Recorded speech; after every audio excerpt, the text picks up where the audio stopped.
Swayam Prabha. Digital India. Educated India.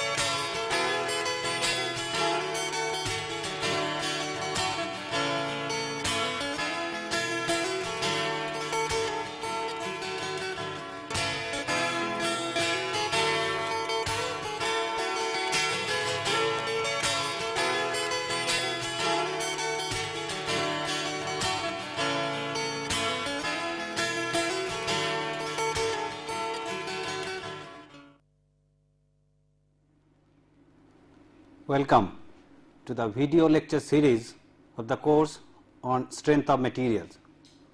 Well, I am S.K. Bhattacharya from the Department of Civil Engineering at IIT Kharagpur.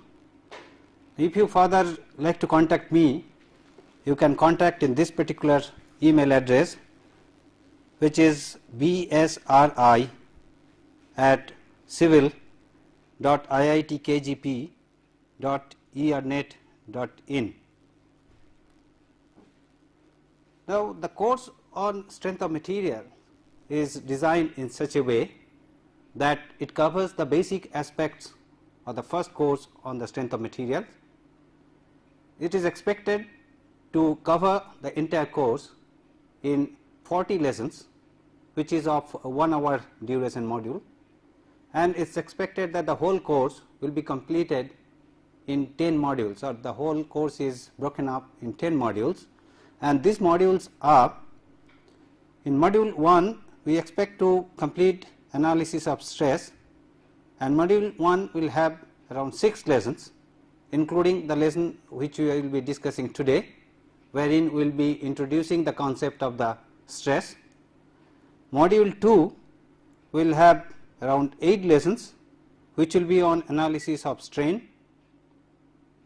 Module 3, which is the application of stress and strain, which is on thin wall pressure vessels, will have around 3 lessons. Module 4 is on torsion, which also will have lessons 4 lessons in this particular module. Module 5, which is on bending of beams, also will have 4 lessons. Module 6, which is on stresses in beams, will have also 4 lessons. Module 7 on deflection of beams will have 4 lessons. Module 8, which are on combined stresses, will have 3 lessons, and module 9, which is on stability of columns, will have 2 lessons, and module 10 on springs will have 2 lessons. So, thereby in these 10 modules we expect to cover around 40 lessons, in which the entire aspect of, or the basic aspect of, strength of material is going to be covered. Now, this particular course, the engineering mechanics, as we know, basically has 3 fundamental areas, and they are the statics, dynamics, and the mechanics of material. Now, it is expected that you have already gone through the aspects of statics and dynamics, and as you have noticed probably that statics and dynamics mainly concerns with the study of external effects on rigid bodies, and there we do not consider the deformation of the bodies, or the deformation of the bodies are neglected. Whereas, in mechanics of materials we deal with the studies of bodies which are subjected to externally applied loads, and we look into the aspects of the internal effects of such of the loads which are acting externally, and the deformation characteristics of the structural member. So, in mechanics of materials we are interested with these 2 aspects, the internal effects of the externally applied loads and the deformations that are caused within the body because of the externally applied loads. And in fact, this both the aspects of this internal information of the load and the deformation play an important role while designing a member. In fact, we look into what we really mean by design. When we try to arrive at a particular size of a member, we need to know that how it deforms or what is the effect of the external load on that member internally, and these are the aspects are dealt in the subject which we call as mechanics of materials. Now, mechanics of materials, in fact, if you look into, you will find that they are called in different names. They may be called as strength of materials, or mechanics of deformable bodies, or mechanics of solids. Now, whatever name we may call the subject as, basically they contain the same information, or they give you the similar information, whether it is mechanics of materials or strength of materials or mechanics of deformable bodies or mechanics of solids, they mean the same thing. Now, here we have termed this particular subject as strength of material. Now, it is interesting that all branches of engineering, they deal with some kind of physical systems, and these physical systems are composed of the individual parts. If we look into different systems from different engineering disciplines, you will find these physical systems, they compose of different elements, and each individual elements, when they are connected together, they give the whole system. Now, these systems or the individual units are to be defined or assigned a definite physical size, and these elements are fabricated from some materials, and we need to know the character of these materials, the behavior of these materials, so that the whole structural system or the whole physical system, which is made up of different elements, can withstand the external load. And that is what is the objective of this particular subject, wherein we look into that these elements, what are the different kinds of forces they are subjected to, and what are the behaviors of these elements against these external loads. Now, if we talk about a building structure, which you must have noticed in several places, that this particular building structure is made of some kind of material. Also, this particular building structure is made of some individual elements, and all these elements, when they are combined together, they give this building structural form. Now, it is expected that this particular building structure should perform some of the functions for which it has been built or it has been designed. Now, the functions like that this particular structure is subjected to different kinds of loadings, and these loadings could be generated from the environmental aspects, such as for the effect of wind on the structure, or this particular structure may be subjected to earthquake forces. Now, apart from these loadings which are expected to come on this building from the environmental or the surrounding environments, they are also subjected to some kinds of loads, say for example, its own weight of the element.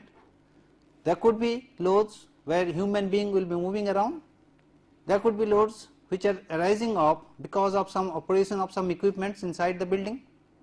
So, this building structure as a whole and individual components based on combining which we have formed this whole structure, they are subjected to these external loads.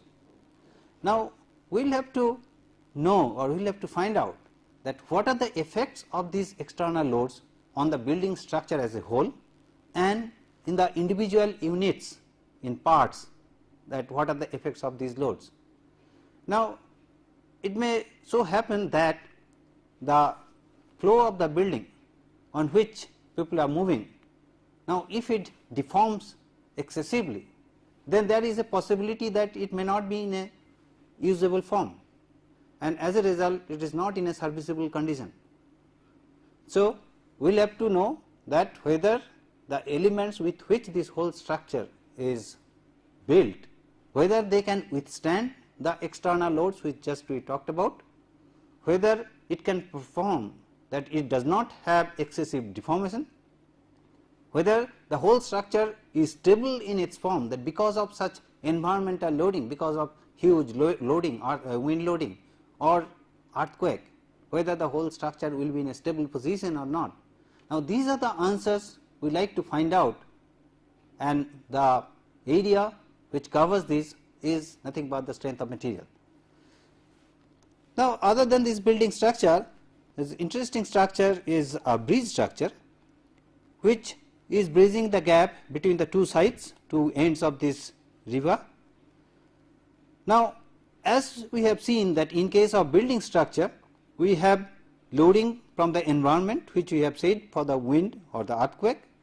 Now, this particular structure, apart from those loading, it will be subjected to loads because of the movement of the water. I mean, the supporting structure which is holding this bridge will have the loads because of the movement of water. So, that is an additional load which is coming on this structure. Also, there will be vehicular movement on this particular supporting structure, that also will impart load on this particular structural form. And as you can see, that whole bridge structure should withstand these loads without undergoing the excessive deformation, or the strength of this structure should be such that it can withstand these external loads. Also, as you can see that this particular structure is composed of different elements. So, individually these elements should be in a position to withstand all these loads. So, again what I like to emphasize is that a structure, when we consider, they are fabricated or constructed out of individual elements, combining them together. So, each individual elements will be subjected to some kinds of forces, which we will be looking into as we progress in the course, and those members should be in a position to withstand those forces safely without causing any failure of those elements, because if any individual element fails, that may lead to the failure of the whole structure. Now, let us look into the other areas, say for example, a spacecraft structure. These also are subjected to different kinds of environmental loading, apart from the loading which will be generated for the movement of the spacecraft, and the structural body is made up of some material which should withstand the forces that it is subjected to. And also, one of the requirements of this spacecraft is that that material which we use, or the whole structural body, should be lighter in nature. Now, if we have to adhere to this particular condition, that means we need to look into a particular type of material which can withstand safely the forces that will be generated in this particular structural form. At the same time, it should not contribute to the much weight to the structural form, and or in one word, the whole structure should be stable, it should be strong to withstand the external forces, and also it should not have excessive deformations in different positions. If we look into this particular mechanical equipment which is used for testing purposes, now this mechanical equipment have several parts. When the loads are applied to the specimen for testing, these equipment parts are also subjected to some kinds of loading. Now, these individual parts are to be assigned size in such a way that they do not undergo excessive loading, or in other words, that the loads distribution should be such, the parts sizes should be such that it can withstand the load which is coming because when it is in operation. So, you see, whether it is a building structure or a bridge structure, or you talk about spacecraft, or you talk about the mechanical components, even the electronic engineers, when they use the printed circuit boards wherein the chips are mounted, the boards are to be strong enough to withstand any environmental loading that is coming on that. It should be positioned properly in the support, it should not fail. So, you see, any physical system used by any engineering discipline, they should be such that they can withstand the external loads coming on such structural forms.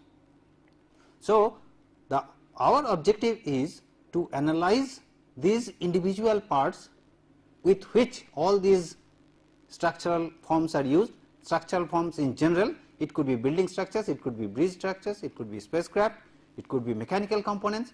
So, any of these structures when they are built with these individual components, now these individual components are to be analyzed and see that whether they satisfy the strength requirement, they satisfy the deformation requirement, they satisfy the stability requirement, and this is what we look for in this particular subject, strength of material.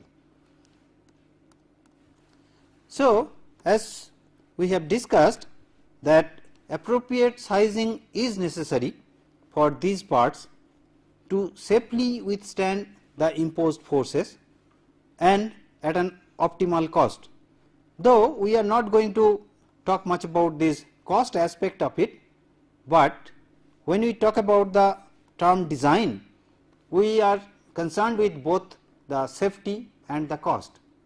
When we say safety, we mean that the elements should be assigned the sizes in such a way that it can withstand the external loads, and these external loads could arise from any of such conditions as we have discussed, and many times it may so happen that we give a larger size for a small a particular element, and thereby we satisfy the strength or deformation requirement.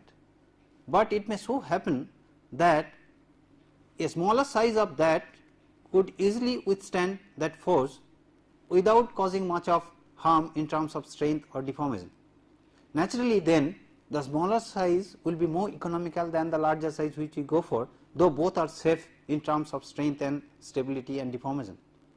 Hence, what we need to do is that not only we should look into this strength, stability and the deformation characteristics, but we should look into the cost aspect as well when we talk about the proper design, and that is what is the job of the designer.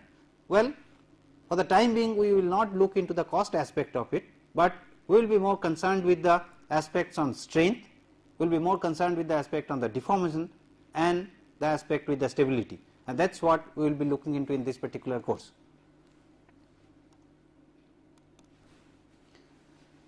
Hence, it is essential to study the behavior of material from the strength and deformation point of view, as well as the characterization of different kinds of forces which cause different types of stresses in the material. In fact, in few minutes we will look into what we really mean by stress.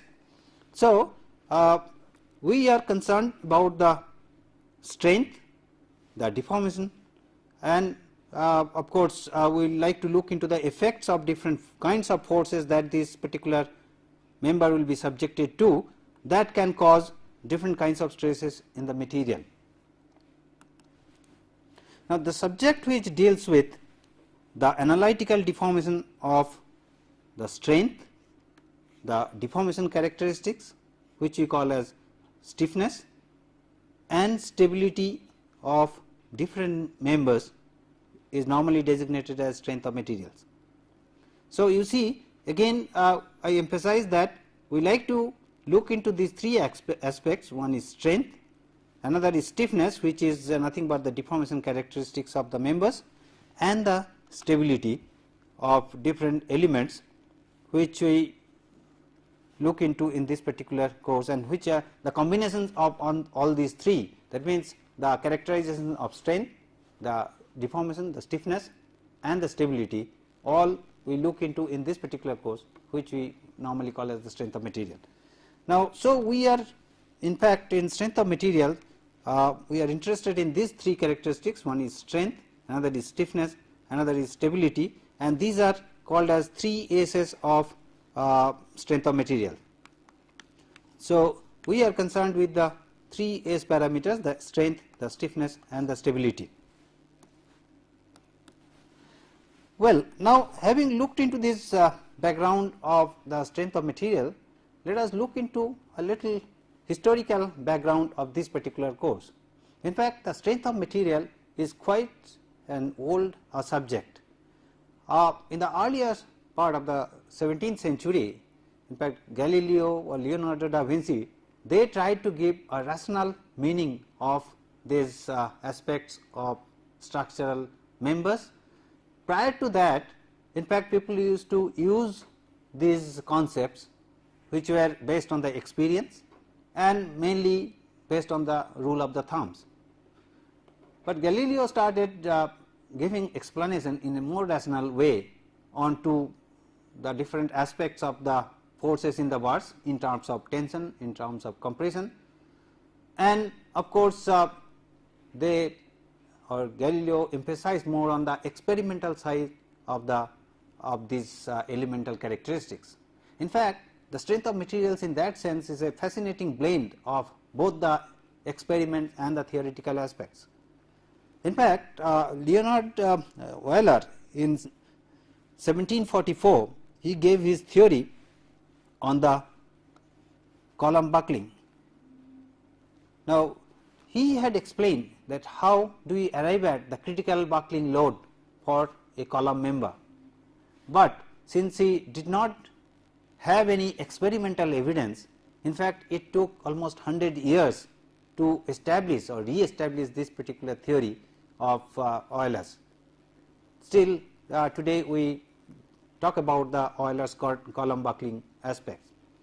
So, in fact, in the earlier stages we had lot of theoretical explanations, we had experimental evidences, but subsequently the French investigators like to name a few, Cauchy, Navier, Poisson, Coulomb, Saint Venant and several others, they had devoted their attention on these areas, the theoretical development of the strength of materials aspects or the mechanics of material aspects, and based on which we find that this particular subject where it stands today is based on their research investigations, and several theories came up based on their research findings.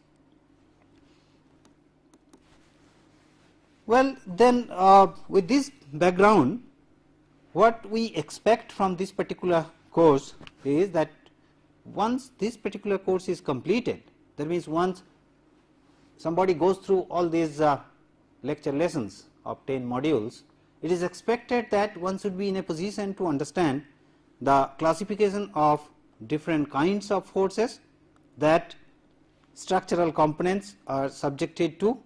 Now, when we say structural components, the structural component we talk in a generalized term, it is not that of any particular structure. The structure could be a building structure, it could be a bridge structure, it could be a structural component of any mechanical equipment, or it could be a part of any spacecraft, or any structural form we talk about. It is a part, any part of the structural system as a whole, any part when they are subjected to different kinds of forces, we should be in a position to characterize those forces, we should be in a position to find out the effects of the forces on such structural component. So, the classification of different kinds of forces that structural components are subjected to. Now, effects of different forces on such components and their solution techniques, this is what we will be looking into in this particular course. Now, different types of stresses and deformations that develop due to forces. So, one is the classification of the forces that the structural components will be subjected to, then effects of those forces on these components, and subsequently the different types of stresses and deformations that these members will be subjected to, we will be analyzing them systematically. Hence, the scope of this particular course includes the identification of different types of forces that the structural components will be subjected to, and as we will go along in this particular course, you will find that in different modules we have looked into the different types of forces these structural components are subjected to, and how to analyze those forces or the components of the forces that will be the members will be subjected to, and how to compute the stresses in the members based on those forces. Also, we will look into the systematic evaluation of the effects of these forces on such structural components. Well, we will be confining ourselves to the material which are useful for engineering application. This is important that we are not going to cover the whole lot of material, because when we talk about the material, it is quite general in nature, it covers many aspects or different kinds of materials, but here we will be restricting ourselves to the materials which are useful for engineering application, and that is what should keep in mind. Also, the structural members which we talk about, they do follow the laws of Newtonian mechanics, and following the laws of Newtonian mechanics, thereby the equilibrium of forces which are governed by this mechanics law, that will be enforced. Also, it will be essential to know the mechanical characteristics of the material with which the member will be fabricated. So, you see here when we talk about these aspects, we will be dealing with, one is the theoretical aspect, where we will be looking into the equilibrium of forces, the forces which are acting on the body, and if we try to equilibrate with the internal forces, so governing the Newton's laws of mechanics, that will be adopted. Subsequently, we will have to use the mechanical behavior of the material with which these structural elements will be fabricated. Now, to characterize this behavior of this material or the mechanics of that material, we need to adopt some kind of experimental investigation. So, this part will have the output from some test results in the laboratory. So, you see that it will be a combination of the theoretical aspects along with the experimental investigations, and in the strength of materials, in fact, is a blend of these two, the theoretical aspects on which we apply the laws of Newtonian mechanics, and we try to characterize or we take the behavior of the material based on some experimental evidences. So, the combinations of these two will lead us, different theories will lead us to the evaluation of stresses due to the externally applied load on such structural members.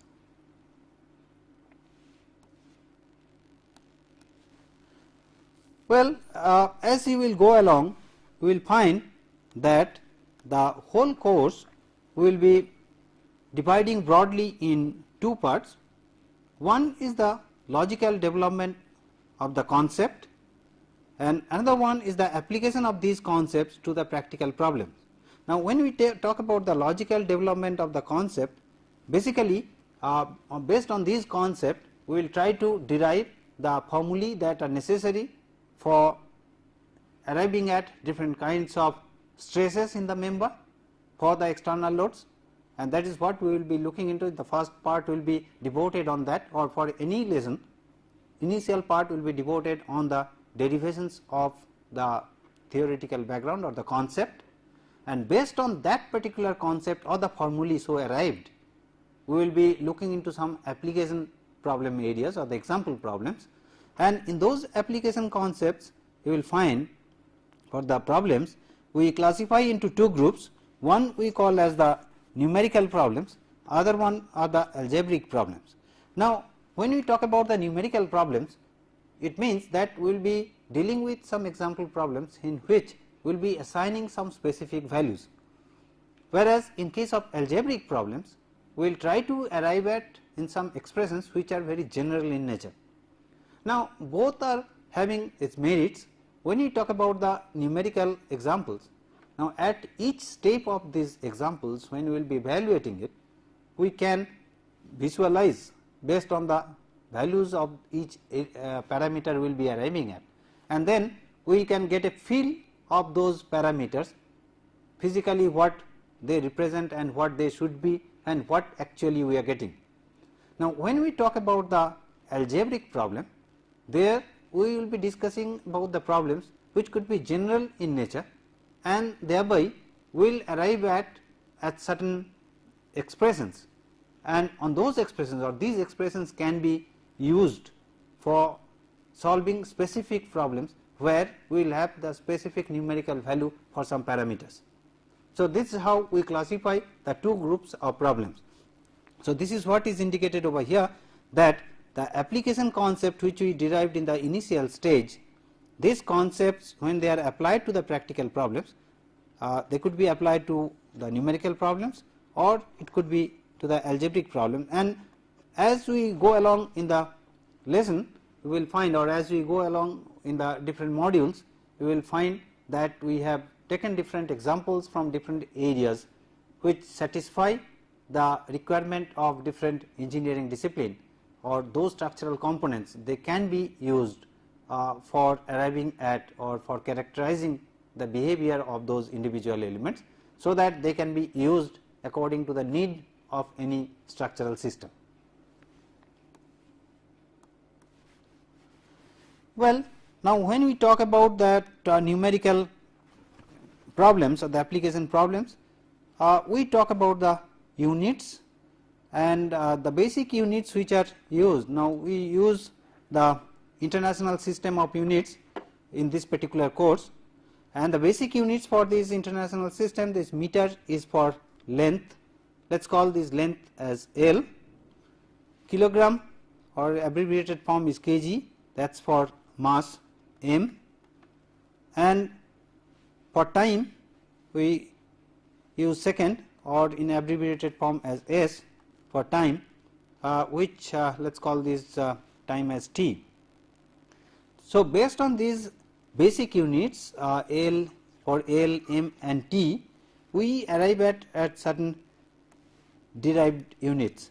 Now when we talk about the units for the area, area as we know is the product of two linear parameters. So let us call L is in meter multiplied by length in meter, and thereby we will get the unit of area as meter square. Now if we talk about the unit for velocity, which is distance by time, so L by t, and if we substitute the units for these basic parameters, they are meter per second. If we talk about the units for acceleration, which is rate of change of velocity, so this is L by t square, and thereby it gives the unit as meter per second square. Now once you know the acceleration, then the force term P, this is equals to mass, which we have the basic units of which is kg, times acceleration, and the as we have seen the units for acceleration is meter per second square. So this gives us the unit kg meter per second square. Now this unit kg meter per second square we normally designate as Newton, and the abbreviated form of Newton is N. Thereby when we talk about the unit of force, it is in Newton.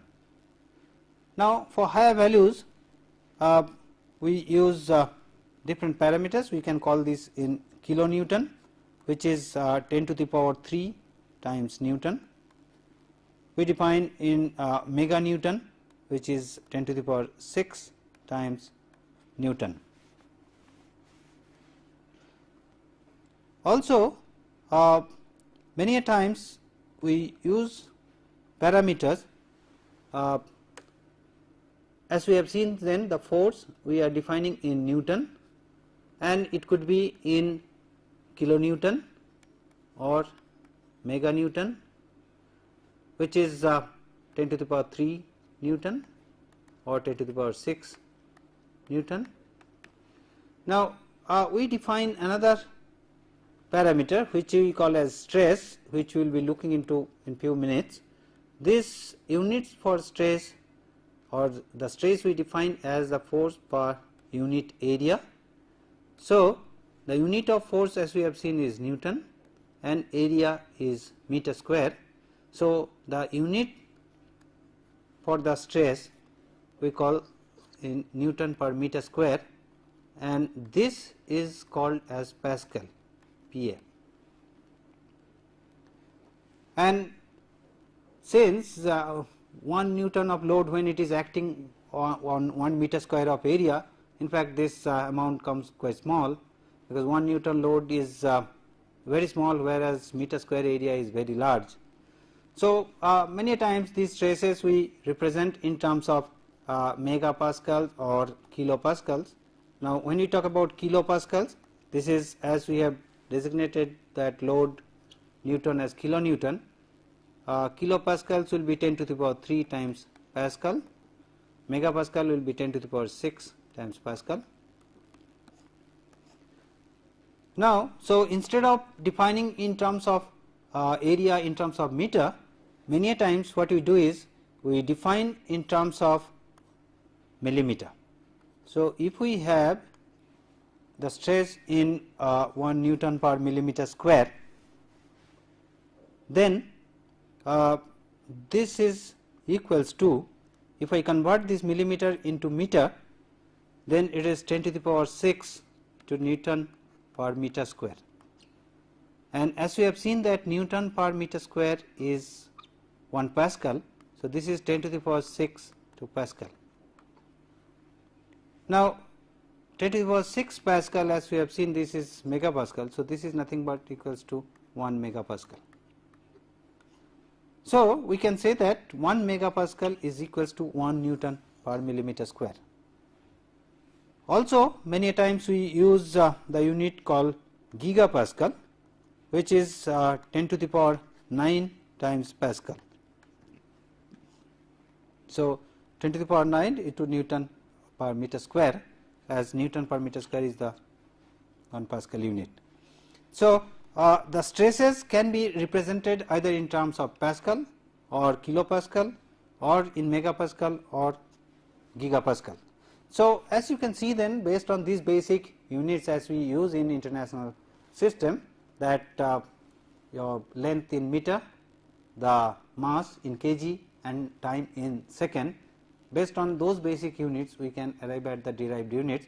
And as we look into in this particular course, we will be more concerned with these units on stresses, which is Pascal, and thereby we will come across many places the Pascal, kilopascal, megapascal or gigapascal for the units of the stresses.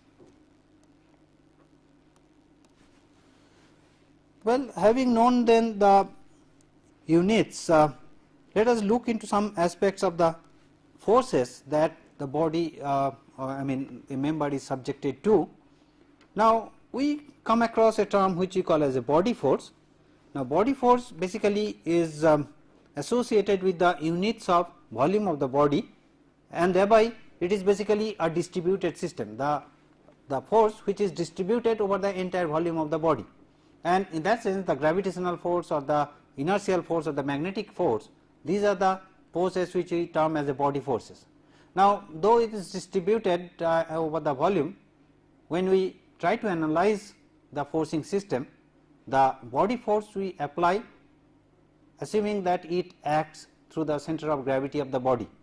So, when we analyze a particular component, a structural component, the body force we apply at the center of gravity of the body, and basically these are the forces, the gravitational force or the inertia force or the magnetic force, they are generally termed as the body force.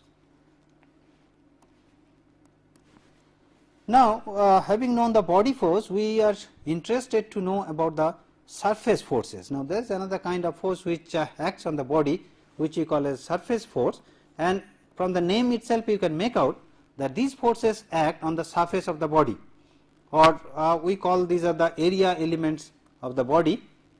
Now, these forces on the surface, supposing this is a structural body wherein we have two kinds of support, the body is supported or constrained at these points and subjected to the forces at these points. Now, these forces which we call as a concentrated load at this point, that means on this particular surface of this body, this particular force is acting, and it is over a very small area, and thereby there is a force concentration at that particular point. So, with that particular load or the force we call as a concentrated force. It could be distributed also over some area, like in this particular case if you look into that, it is distributed on this particular area, surface area of this particular element, and these we call as the distributed force system. So, a body on the surface they could be subjected to either a concentrated force or could be a distributed force. Now, when these surface forces act on the boundary, we call that as a surface traction. So, please keep in mind that the surface forces could be a concentrated force or it could be a distributed force, and when these forcing system they act on the boundary, we call that as surface traction. Now, having known the body force and the surface force, another aspect with which we will be dealing with quite frequently and we should be concerned with is about the internal force. Now, to know the internal force, we will have to look into one aspect which we call as a free body diagram. Now, let us consider a body which is supported at these 2 points and subjected to these 2 loads P1 and P2, and these we call as external loads. So, the external loads are acting on this particular body. Now, since this particular body is in equilibrium, so under the actions of these external loads, now there will be some amount of reactive forces generated at these support points. So, if we remove these supports from this body and represent the body in this form, where P1 and P2 are the forces which are acting on the body, which we call as a active force, and because of these active forces on the supports there are reactive forces which are R1 and R2.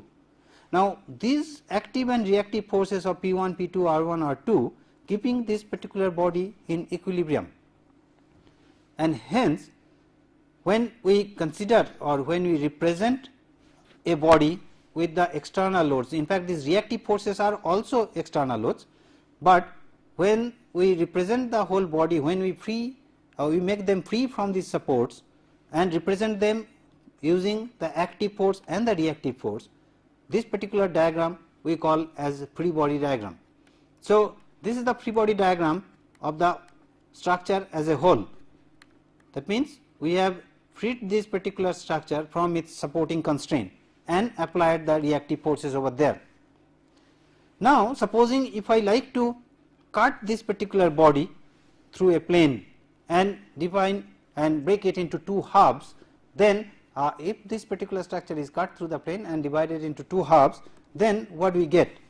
Then we get a form something like this, wherein you see that this particular half of the body is subjected to these external loads P1 and P2. Now, since the whole body is in equilibrium, hence the parts of the body also should be in equilibrium. Now, when we have taken a cut of the body and separated out in 2 halves, and as we can see that internally there are some forces which will be generated, which we have called as S1, S2 and S3, and the other half also will have the reactive forces, and these forces of course will be equal and opposite in nature, because in statical form they are in equilibrium conditions. Now, these forces which are generated internally to equilibrate these external loads, we call these forces as internal forces, and these diagrams also are called as free body diagram. So, as you can see that to obtain a free body diagram, we can remove the reactive constraints and make the body free from the supports, and thereby we draw all the external loads acting on that. That is also a free body diagram. Or we cut the body and make different parts, and on that we show the external force and the internal force, and that is also a free body diagram. Now, this free body diagram gives us the idea of the internal forces. Now, in mechanics of materials or in strength of materials, what we are concerned with is these internal forces or the intensity of the forces which are acting. Now, as you have seen, these internal forces equilibrate the external forces and keep the body in equilibrium. Hence, what we are interested to find out is the intensity of these forces and how they keep the body in equilibrium and thereby resist the deformation of the whole structure. Now, if we look into this particular body, wherein we have taken a cut, and this cut is if we take the normal to this cut, it directs along the x axis. Now, on this we have a small force delta P, acting a small area which is delta A.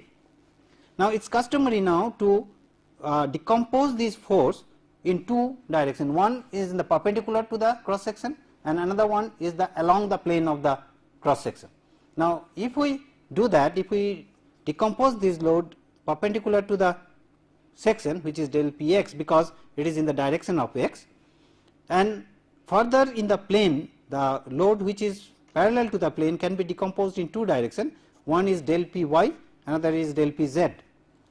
Now, since we are interested in the intensity of this force over this area, so del P by del A gives us the intensity and that we call as stress. So, stress basically is equals to del P by del A. Now, we have taken the components along x, y and z direction, and mind that we have taken a cart, the perpendicular to that is matching with the x direction. Now, this del Px by del A we call the stress in the x direction, this is tau. Del Py by del A we call this a stress in the y direction, and del Pz by del A we call the stress in the z direction, this should be xz. Now, on a limiting scale, because we are concerned about the stress, when we talk about the stress, it is stress at a point. So, the stress at a point when limit delta A tends to 0, this tau xx, tau xy and tau xz gives us the stress at a particular point.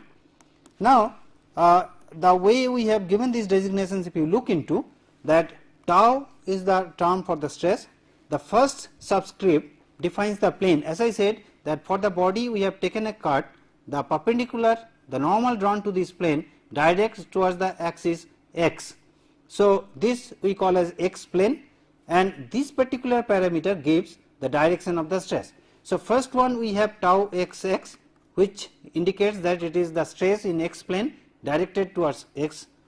Tau xy says the stress in x plane directed towards y, and tau xz says as the stress in x plane directed towards z. Now, when we have the plane and the direction coinciding, or the if this is the direction of the normal to the plane, and stress also is directed towards this we call as the normal stress, and we designate generally with sigma. So, sigma x defines that this particular stress is normal to the plane, and this normal stress could be tensile or compressive in nature. Now, when the pull, when this particular force is perpendicular to the plane and it tries to pull the body, we call that as a tensile, and when it pushes the body we call that as a compressive stress. We will look into more on this aspect at a later lessons. Also, the stresses which are acting in the plane of the cut we call that as shear stress. So, stresses multiplied by the respective areas on which they act give us the forces, and at sections the vector sum of these forces are known as the stress resultants, and basically in problem of strength of materials we are interested to evaluate these stress resultants, and from those stress resultant we compute the values of the stresses in a body which are subjected to different kinds of loads. Now, in this example we are interested to draw the free body diagram for this. Now, this is a bar which is subjected to a tensile pull. Now, if we like to draw the free body diagram of the whole bar, then the free body diagram will be like this, that it is acted on by this force which is through the center of gravity of this particular member. So, the reactive force also will be P, or if we take a cut somewhere, then it will be a small part of the body, and that also will be in equilibrium under the action of this load, and this is the free body of the part of this particular structural form. Also, if we like to draw the free body diagram for this particular structural form, which are bars subjected to this load P. Now, as we have done, we make this particular structural form free from the supports, and thereby we get the reactive forces. They could be in this form, or we can take a cut in this particular structural form, and thereby you get the reactive forces, the active forces and the member forces. So, this is the free body diagram of this particular part. So, this is how we make the structure free or the elements free from the supports or take a cut and draw the forces, which gives us the free body diagram of structures. Hence, to summarize, in this particular lesson we have included a general idea about the scope of the subject. We have discussed the typical application areas that where strength of material can be applied, or what is the scope of this particular subject, what are the different disciplines where we come across the different problems based on which, or based on the strength of material formulae where we can get the solutions for such problems. Then concept of different forces, also we have looked into the concept of free body diagrams and thereby the concept of stress. Well, these are the questions set for you, that what are the units of force and stress, what is the definition of normal stress, what is meant by free body diagram, and what are the axioms on which behavior of deformable member subjected to forces depend. Now, look into these questions. If you go through this particular lesson, you should be in a position to answer these questions. We will be discussing about the answers of these questions in the next lesson. Thank you.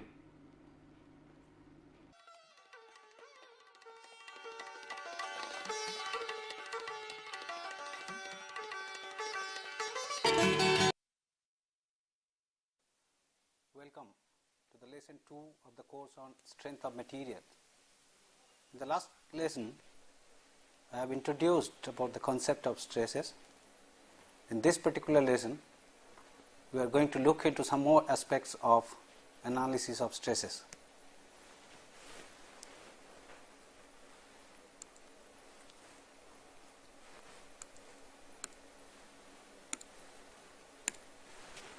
Before we go into the details of the analysis, let us look into the questions which we had posed last time. The first question which was posed was, what are the units of force and stress?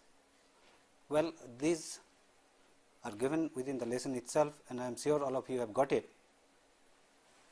Unit of force is Newton and unit of stress is Newton per meter square or Pascal. This can be represented also in terms of megapascal or gigapascal. The second question was, what is the definition of normal stress? Well, it can be defined as stress acting normal to the plane as normal stress.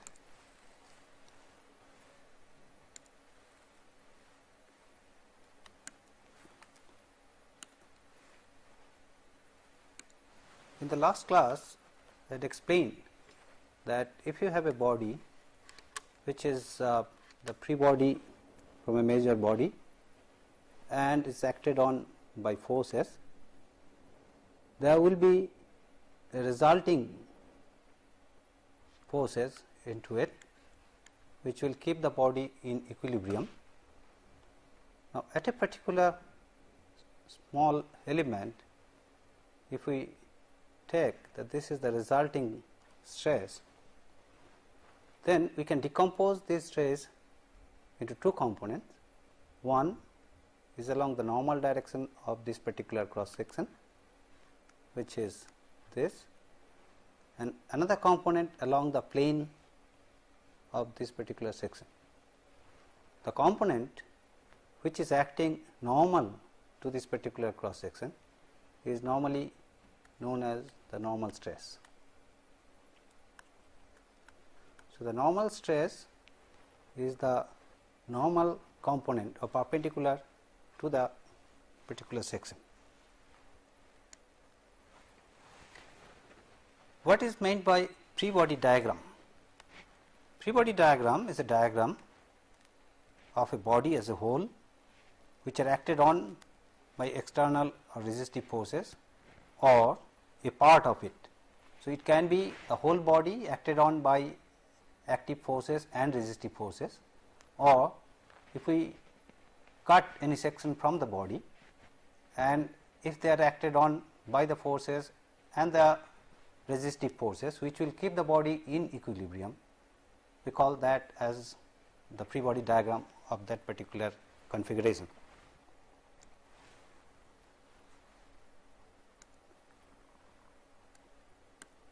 Area A dash from geometrical property here, we can say A dash is equals to A by cos theta. So, P cos theta by A cos theta, A by cos theta.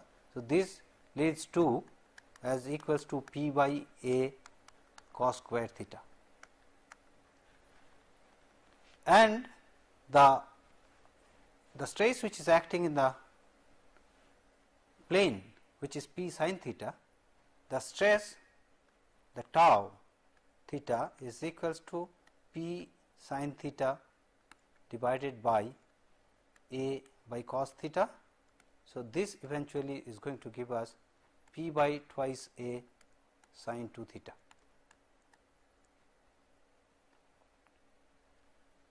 So, these are the two stress components on this inclined plane. The normal stress is P by A cos square theta, and the stress which is parallel to the plane, which is shearing component, is P by twice A sin 2 theta. So, the maximum values of this, maximum value of sigma theta is when cos square theta is equals to 1, leads theta is equals to 0. And for this sin 2 theta as 90 degree, 2 theta as 90 degree. So, theta being 45 degree is the maximum value of the shearing stress. So, maximum value of the normal stress is P by A, and maximum value of the shearing stress is P by twice A. So, eventually the relationship between sigma theta and tau theta, we can say that tau theta is half of sigma theta. Tau theta is equals to half of sigma theta.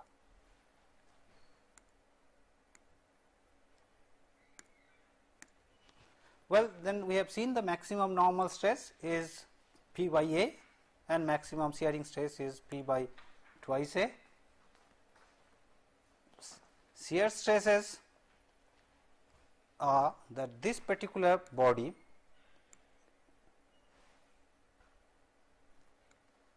is acted on by the force P. Eventually, the resistive force will be in this as P by 2 and P by 2.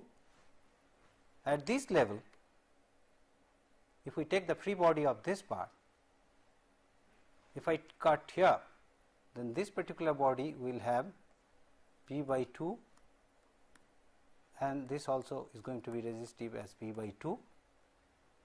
So, at this particular section, this is P by 2, this resistive is going to be P by 2. Now, here, well, there is little amount of eccentricity for this force to be transferred over here, and this we ignore, this being the thickness being smaller, and this P by 2 is called as the shearing force, and shearing force divided by this area which is acted on between these two plates is called as the shearing stress. So, if we say this width is B, this width is T, then the shearing stress is P by 2 divided by B times T. This is going to be equals to tau.